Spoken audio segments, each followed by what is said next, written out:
Kalau menurut gue sih enggak ya, karena memang posisinya justru kalau kolam tinggi gitu mungkin kalau ikan bermainnya di bawah, dia akan mengurangi tekanan dia untuk ke atas. Jadi arus kan memang pasti ada arus kok, apalagi jatuhan dari mushroom itu kan pasti ada tekanan kan, ada arus kecil lah gitu. Justru kalau ikannya dia di bawah, dia bisa menjaga.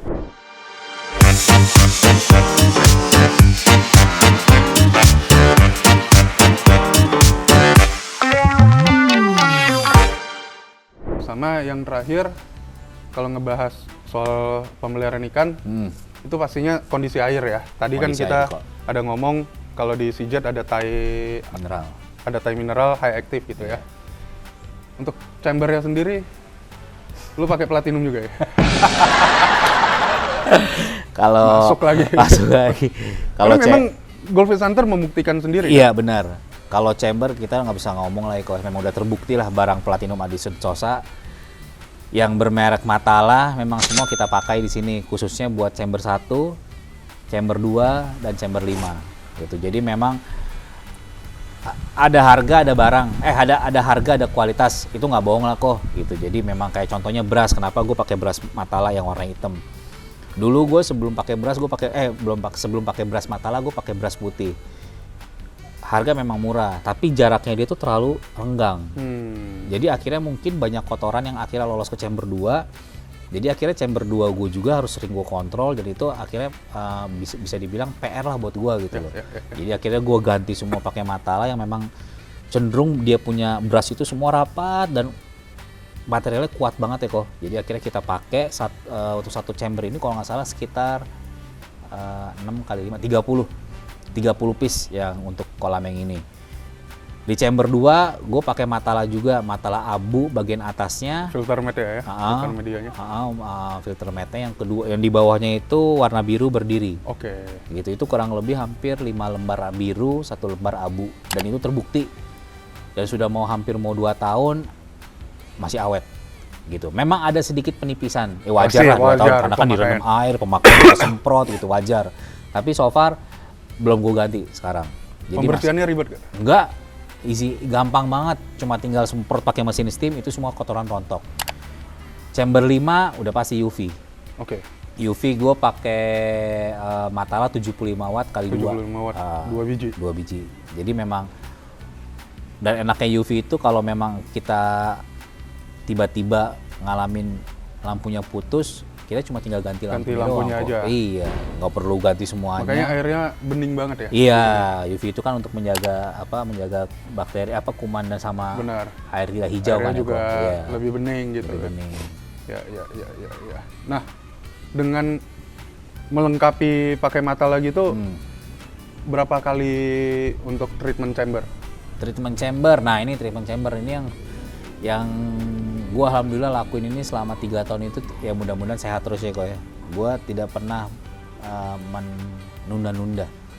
Jadi chamber 1 beras Matala itu selalu gue maintenance itu di hari ke-7 atau hari ke-10 paling telat. Kalau memang gue lagi nggak bisa atau lagi sakit, itu pasti gue mundur ke hari 10. Tapi kalau hari yang udah paling sering itu 7 hari, pasti gue bongkar chamber 1.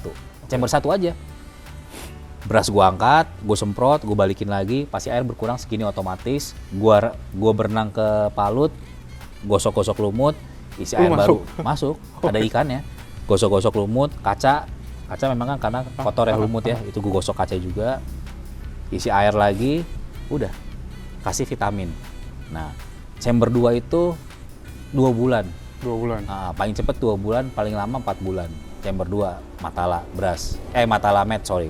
Itu 2 bulan pasti gue bersihin. Dan itu gue ada catatan. Iya, jadi gue tapi lu kayak cleaning service gitu ya. Jadi alhamdulillah gue nggak pernah lewat gitu loh. Kecuali emang kalau gue lagi sakit banget gitu ya udah nggak apa-apa lah, lewat lah. Paling gue akalin, makannya gue kurangin. Gitu. Tapi kalau pola groomer yang nge-push terus, lo mau nggak mau harus effort harus berlebih untuk bersihin chamber 1. Karena itu semua gudang penyakit itu udah di chamber 1. Udah nggak bohong. Karena pertama kali dia ketemunya. Benar. Tapi ketahan semua sama filter beras itu ya. Ada sisa makanan, ada pupuknya ikan, lendir, ketahan sama beras yang kalau memang kita nggak bersih kan akan ngendep di bawah. Benar. Nanti ujung-ujungnya airnya tidak bagus, balik ke ikan, ikannya sakit. Tapi so far 2 tahun ini belum pernah ganti ya? Belum alhamdulillah. Iya, iya. Karena memang Matala mungkin buat beberapa orang Iya.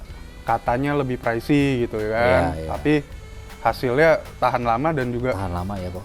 emang efek. Efek banget, efek, dan lu mau makainya gampang, lu Matala tinggal kasih spidol, potong-potong, gampang banget gitu loh. Dan dia tembelnya juga kan 3,8. Oke lah gitu lah, maksudnya kalaupun ada tipis ya udahlah gitu, tinggal ganti baru lagi kan, pasti kan harus diganti kan gitu. Tapi so far masih oke lah, Mas. Kita udah banyak nih ngomong soal Iya. koleksinya lu lah Iya.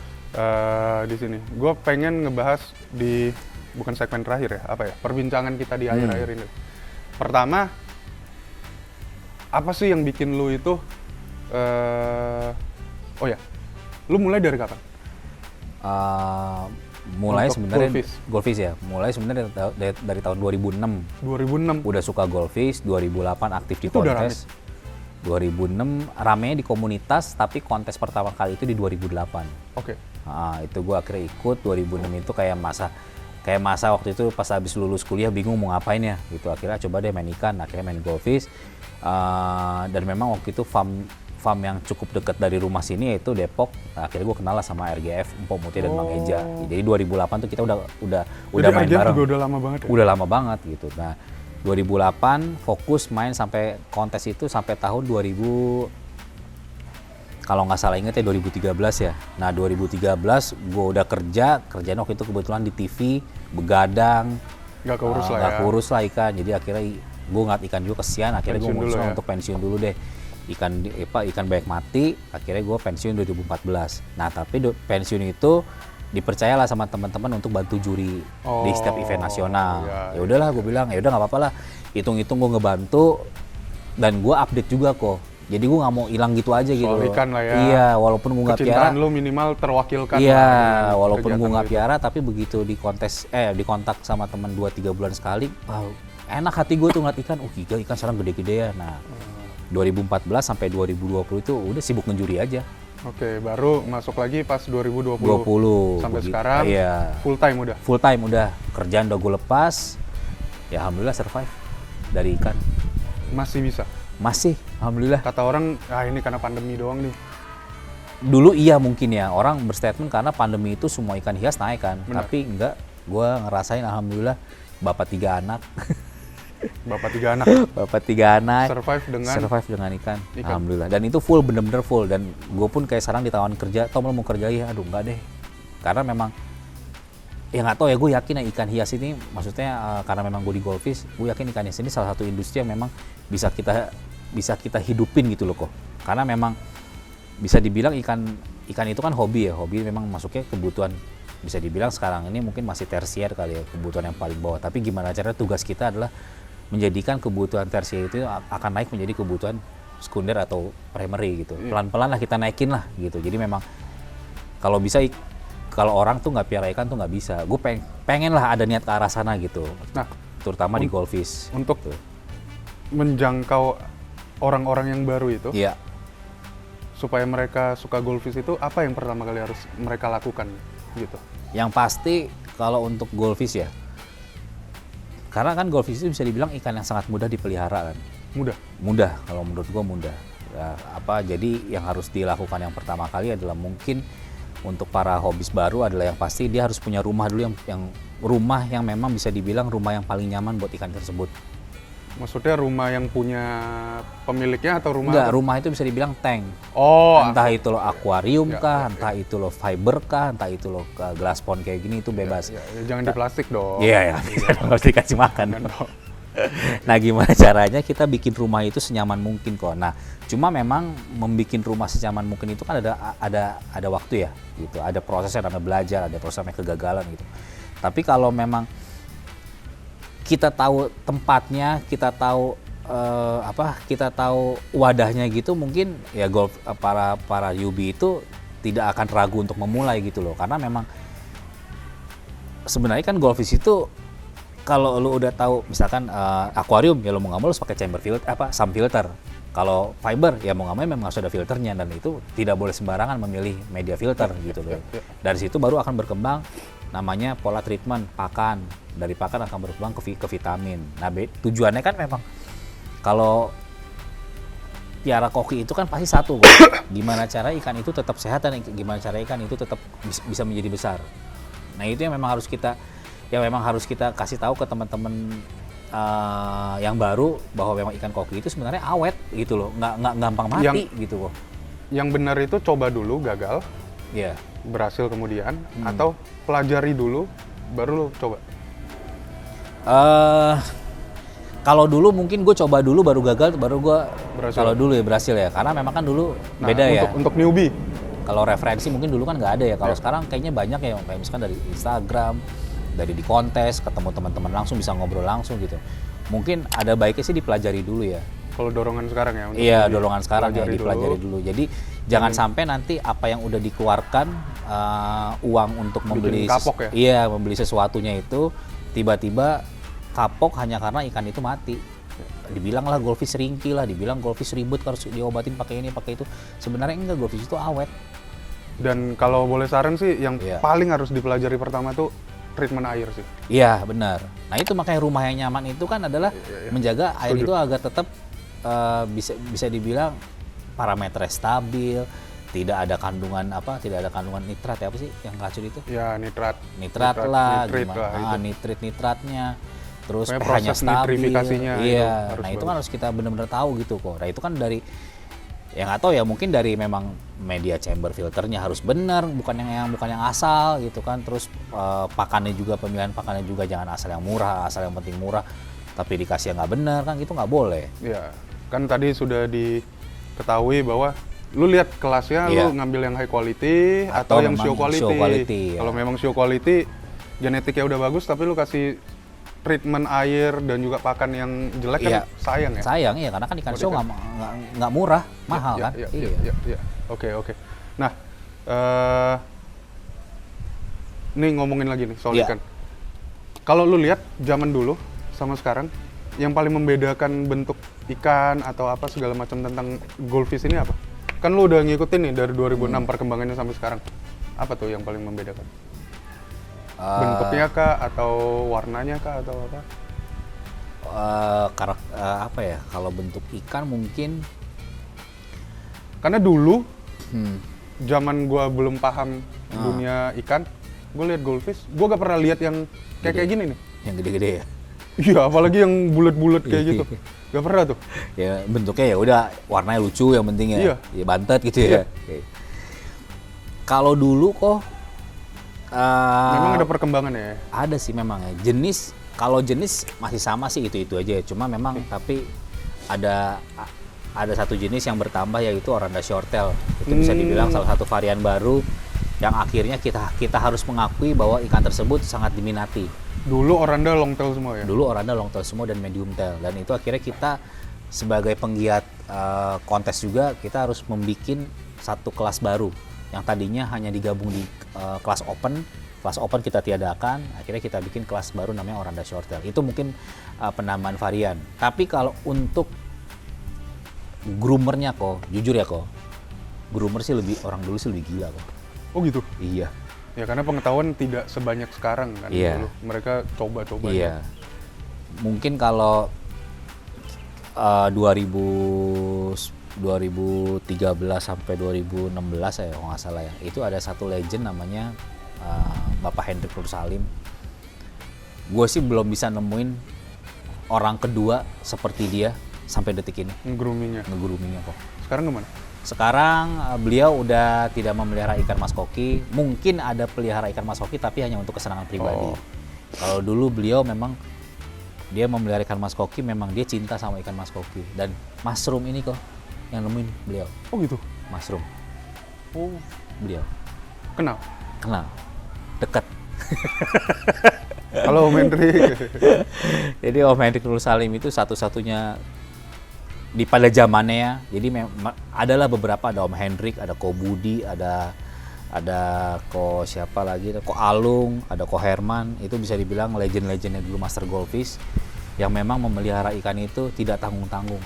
Itu ukuran 30 cm, 26 cm, itu dulu tuh biasa kok. Karena memang mereka itu mengulik apa yang memang mereka pelajari. Contohnya mushroom. Wah, mushroom dulu tuh ditentang kok. Mushroom itu bisa bikin dorsal roboh. Mushroom itu arusnya kekencengan, bikin ikan kesedot. Mushroom itu semuanya. Hendrik Nursalim cuma ngomong gini, satu, mushroom itu punya kelebihan, mikrobubble. Begitu air itu jatuh, itu dia akan menciptakan mikrobubble yang dimana bisa dibilang tambahan kadar oksigen buat ikan mas koki. Kolamnya Hendrik Nursalim itu 7 meter kali 4 meter kali 2,5 meter. Kolam terbesar pada waktu itu. 4 meter. Iya. Dan dia punya kolam ada kurang lebih sekitar 4 di rumahnya. Aha. Satu lagi kolamnya 3 meter kotak kok. 3 kali 3, tingginya 1,5. Filternya kalau kita kan filter di belakang lah, ya kan, filter di samping lah, ya. Dia filter di bawah, digali 1:1. Ya? Iya, 1:1. Jadi itu kolam tuh kayak flyover. Atasnya kolam, bawahnya filter, 1:1. Wow. Isinya Ryukin semua. Itu belum ada sampai detik ini. Segila itu. Dan beliau yang nemuin mushroom. Akhirnya sekarang mushroom dipakai semua dan alhamdulillahnya bisa dijadiin salah satu Kehidupan buat banyak orang ya. Iya, karena memang banyak yang menjual mushroom. Benar. Semua sekarang pakai mushroom kok, nggak ada yang nggak pakai mushroom. Benar. Nah, bedanya itu mungkin ya kalau dulu sama sekarang. Tapi sekarang pun hobis-hobis baru pun banyak sih, kalau udah bisa grooming, jumbo banyak, suju banyak gitu. Tapi memang kalau untuk jumlah, jujur jumlah dulu suju itu lebih banyak dulu dibanding sekarang. Oke. Ya. Jadi gua yang kudet ya dulu ya. Gua kira suju-suju tuh sekarang baru ada sekarang ini loh gede. Enggak, justru udah dulu tuh udah banyak kok justru. Nah, dan tapi hebatnya sekarang ini juga gue mau ngakuin buat teman-teman groomer juga yang groomer yang baru atau groomer pun yang sudah senior atau lama gitu. Sekarang teman-teman groomer baru hebat-hebat kok. Karena mungkin mereka sering bertukar informasi atau sering membaca dari sosmed ya gitu. Dan mereka pun groomingnya pun sudah tidak yang memang hitungannya bukan yang level amatir, enggak. Mereka tuh level profesional semua dan itu memang terbukti di arena kontes. Pasti ada nama-nama baru yang memang wah ini keren. Gitu. Jadi kita harus mengakuinya kok. Contoh nih, gue misalkan groomer udah lama gitu. Ya gue harus mengakui mereka yang memang jauh lebih hebat gitu. Mungkin mereka lebih konsisten kah? Ada triknya lagi kah? Kan karena kalau grooming itu kan punya tips and trick kok. Yang memang orang-orang tuh nggak apa istilahnya kayak gue nih. Gue tahu nih ikan kayaknya nggak berkembang deh. Gue pindahin ke tempat yang itu, kayaknya nggak berkembang juga. Pasti ada masalah kan? Nah itu pasti kan tips yang trik yang memang hanya dimiliki oleh masing-masing groomer. Nah itu mereka pun udah punya itu. Benar. Itu hebat-hebat. Ya, gue juga meyakini setiap breeder atau setiap groomer itu punya triknya masing-masing yang nggak bisa diterapkan secara general. Benar. Walaupun gue kasih tahu nih trik gue ini loh, belum tentu di mereka tuh bisa dilakuin. Ya. Iya. Persis pun sama kayak lu masak lah. Iya, tangannya benar. beda, hasilnya beda. Nah itu rasanya beda. Iya itu. Iya. Nah, hebatnya benar, groomer benar. sekarang, gue akuin mereka keren-keren groomer. Iya. Itu terbukti di kontes, di sosmed itu udah kelihatan kok. Iya. Gitu. Yang nggak akan beda itu adalah produk-produk dari PT Platinum Addition. Oh enggak, kalau itu udah jelas terbukti memang Benar. produk tersebut sangat rekomendasi dan sangat diambilin buat para groomer. Masuk, Pak Eko. Tapi kalau lo survei pasti lo tanya, Iya. mereka pasti pakannya rata-rata pasti Mizuho Goldfish, Iya. pasti. Mizuho memang kuat banget sih. Iya, karena memang gue sempat pakai GPD tapi nggak tahu kenapa gue lebih cocok pakai Mizuho. Oke. Gitu. Karena memang mungkin kandungan proteinnya kah kandungan fatnya kah, itu mungkin gue lebih cocok ya, jadi gue Ada juga yang lebih suka pakai JPD. Iya, ada juga daripada Mizuho. Iya. Dan beberapa suka mengkombinasikan ya. Benar. Gua anggap lu mewakili komunitas lah ya. Iya. Dari KMKI gitu ya. Iya. Apa yang akan dilakukan KMKI di tahun depan gitu ya, untuk tetap yang pertama menjaga animo para penghobi nih. Iya. Terutama kita gak usah ngomong cari penghobi baru lah. Oke. Di momen-momen orang udah mulai aktif lagi untuk supaya lu yang penghobi jangan ninggalin dong gitu. Itu yang pertama. Yang kedua, untuk ya baru pertanyaannya, untuk guide yang baru-baru ini, ya kan kita juga gak bisa bohong. Iya. Oke, yang lama lepas tapi kan harus tumbuh lagi nih. Benar. Nah, itu akan seperti apa? Ini berpengaruh kah yang pertama soal masalah orang nggak bisa membedakan show quality dan high quality. Banyak yang dalam tanda kutip suka ketipu. Iya. Orang belum bisa lihat. Iya. sama harga mungkin. Iya, iya. Oke, yang pertama ya kok ya, mungkin apa yang dilakuin ya memang kebetulan gue salah satu anggota KMKI yang menjabat untuk divisi sponsorship di setiap event gitu. Jadi memang apa yang dilakukan KMKI tahun depan ini mungkin ingin lebih bervariasi dibandingkan tahun-tahun sebelumnya kok. Karena memang apa yang sudah kita lakukan tahun ini kita bilang sudah cukup maksimal dan sudah cukup keren menurut kita gitu kan. Nah cuma kan nggak tahu menurut teman-teman di luar harusnya kayak apa gitu. Karena memang apa yang kita lakuin saat ini hanya bisa dibilang ya hanya kontes gitu kok. Nah mungkin kontes di tahun 2003 apa yang sudah kita bikin ya alhamdulillah kan terbukti lah ya. Apa yang sudah kita bikin di 2003 apa yang sudah kita bikin di 2023 ini kontes besarnya sudah ada kita bikin, Nusatik, kontes nasionalnya juga kita bikin, Aquafest, kontes kontes mandiri juga kita udah bikin gitu. Jadi memang kontes itu pasti akan kita selalu buat. Tapi mungkin di tahun depan 2024 kita akan mencoba variasi selain kontes itu apa sih yang kita bisa lakuin buat teman-teman gitu. Kalau untuk jualan, oke lah, itu jualan sudah masuk ke arah masing-masing gitu. Karena gue punya brand, Renner udah punya brand gitu kan, Vide punya brand, itu sudah lah, itu biar berjalan sendiri deh, berjalan dengan sendirinya. Tapi apa yang kita pengen lakuin sebenarnya adalah kita pengen menjadi wadah buat para penghobis ikan mas koki itu, bahwa memang KMKI ini ada dan tidak hanya semata-mata itu hanya untuk bikin event kontes doang. Iya, bukan IO doang ya. Iya, bukan hanya IO doang gitu loh. Karena kalau hanya IO doang kan ruang lingkupnya ya udah kita bikin 2 atau 3 bulan sekali ketemu di arena. Kan itu kan.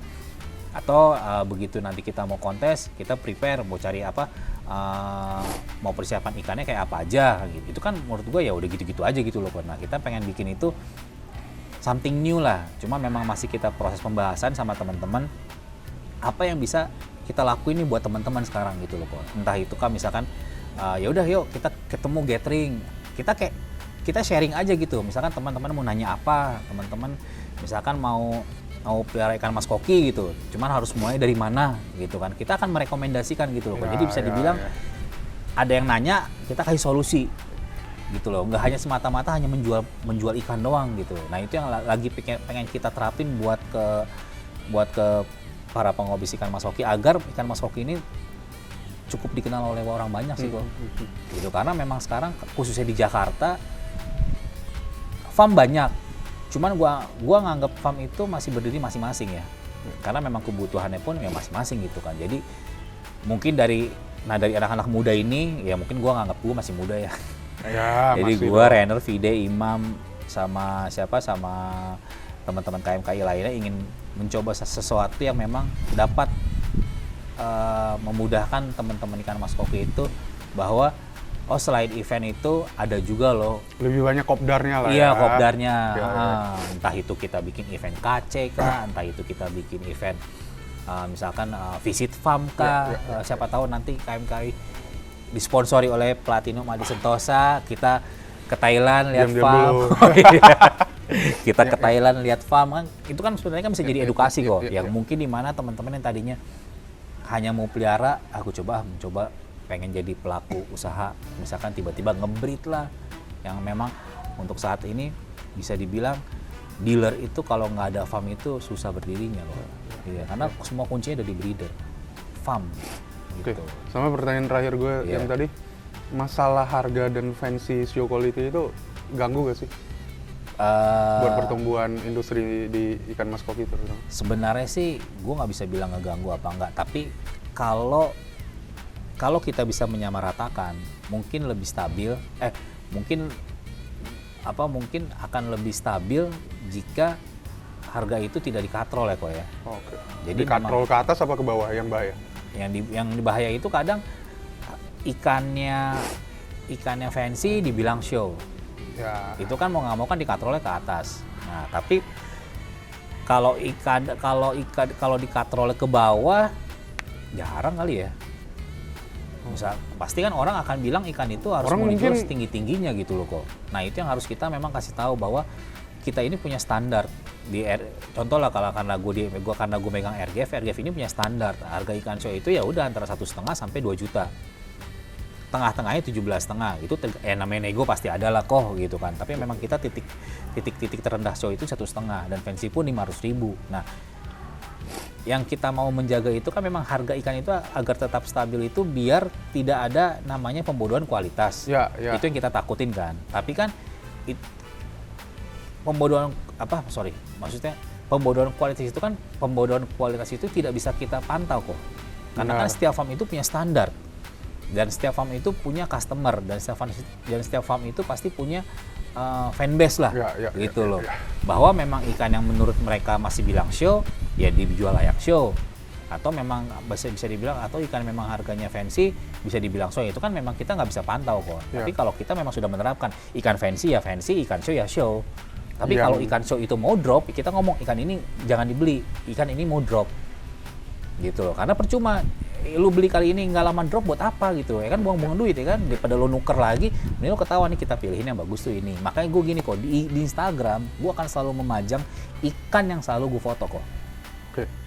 Kalau bukan lu enggak ya? Iya, gue akan bilang ikan ini rapi, gue akan bilang ikan ini fancy, gue akan bilang ikan ini show.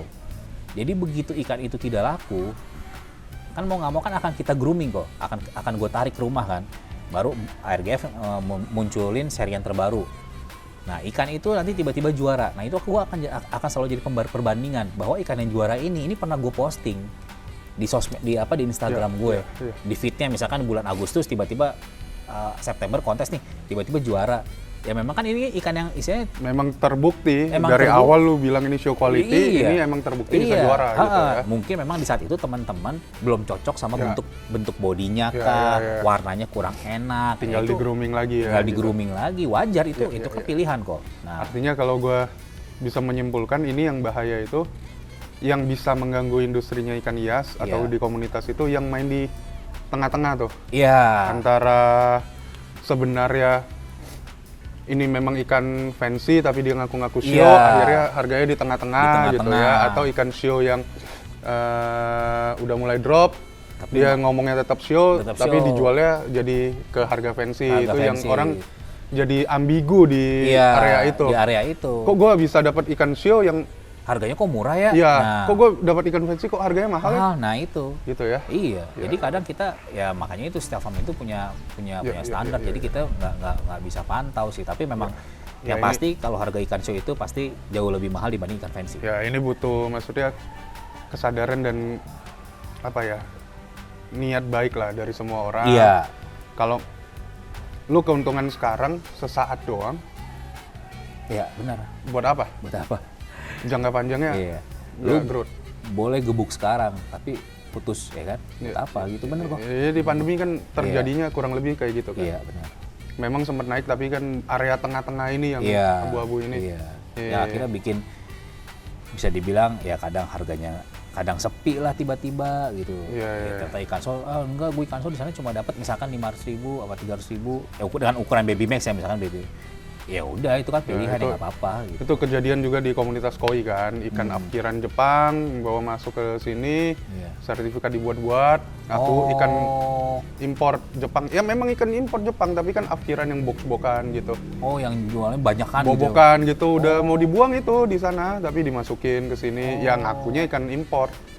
Jadinya orang terasnya sama kualitas importnya gitu. Iya, ngomongan impor dan sertifikatnya kan dibuat-buat. Bukan sertifikat beneran. Iya, gitu. Itu ada juga fenomena yang kayak gitu. Akhirnya ikan impor jadinya kesannya murah. Iya. Tapi ketika dibeli kok kualitasnya jelek gitu. Jadinya orang karena beli murah, kualitas jelek, labelnya import.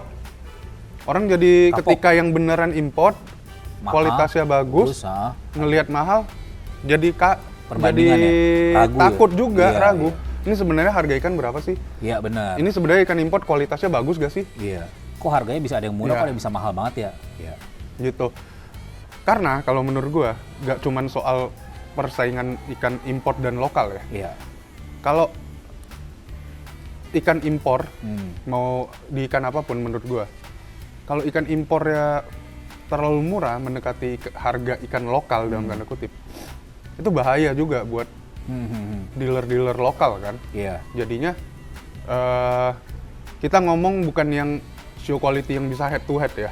Iya. Kita ngomong yang memang mungkin di level fancy atau di Iya, apa ya. Pasti ketara sekali lah ikan import Iya. dengan lokal, dengan treatmentnya terutama di koi gitu kan. Iya. Jadinya kalau memang disandingkan terlalu dekat, harga ikan di lokalan kan jadi hancur Jadi semua. hancur semua, iya benar kok. Iya, Benar, jadinya benar. gak menghidupi yang lain Iya, juga benar. gitu. Nah itu banyak ya itu makanya kadang ya karena banyak yang mungkin mengkatrol itu harga tidak stabil, akhirnya mungkin banyak petani yang mungkin akhirnya jualnya ya udahlah yang penting keluar, penting keluar. Nah itu yang memang kita tidak terapkan di RGF sama di kita kok, di gua gitu. Jadi memang ya udah kalau emang nggak laku ya kita tetap gedein gitu. Ya kayak RGF kan ikan lokalnya gue lihat Iya. breedingnya bagus-bagus Iya. gitu, kayak salah satu breeder kita di Tulungagung juga, Maya Rizka gitu. Jadi Juga kalau memang nggak keren-keren. laku ya bakal tetap aja digedein gitu. Iya. Selagi memang ikannya bagus, kita gedein, ya nilai value-nya kan akan naik tuh nilainya tuh. Gitu. Selagi itu ikan memang tidak mati ya, akan terus berkembang, ya, bisa jadi lebih mahal mungkin. Iya, benar. Nah itu yang memang kita masih istilahnya masih kita harus bicarain lagi sih nanti sama teman-teman semua para penggiat ikan mas kopi ini. Ya, gue berharap sih memang industri ikan ini tetap apa ya, bisa menghidupi semua orang lah yang ada di dalamnya. Karena gue yakin ini nggak cuman faktor ekonomi doang nih industri. Benar kok. Ada faktor kecintaan. Iya. Jadi apa ya, sesuatu yang terlibat dengan emosi itu akan sangat sakit tuh kalau misalnya tidak berjalan dengan baik gitu kan. Ya. Bukan hanya semata-mata ikan gue beli, gue jual, enggak. Ya. Ini memang kita cinta. Ya, benar. Ya, benar. Oke. Itu aja. Ya, terima Panjang kasih. juga ya. Kita obrolannya sudah sangat panjang Kakak Tommy. Iya, terima kasih Koki Wan udah Thank you ya. udah main ke Enak loh. rumah nih. Oke. Itu aja. Jangan lupa untuk kalau mau cari ikan-ikan yang bagus kemana? Follow Instagram @golfishunter dan @rezagolfish di Depok sama di Pasar Minggu. Oke, langsung ketemunya Kakak Tommy ya. Iya. Atau enggak Empok ya? Empok Mutia dan Bang Eja. Oke, karena gue lihat banyak juga tuh yang coba-coba nge-scam tuh pakai nama-nama RGF atau ada satu akun yang dihack sampai sekarang masih jadi problem nih. Iya. Tapi udah coba di report terus, mudah-mudahan diblokir sama Instagramnya deh. Iya, Cepet pulih deh. Dan lucunya ada juga yang bisa kena, Itu padahal kok. gak jual ikan dia. Iya. Yang dijual iPhone. iPhone ada 2 orang. Kan namanya Reja Goldfish ya, bukan Reja iPhone. Iya.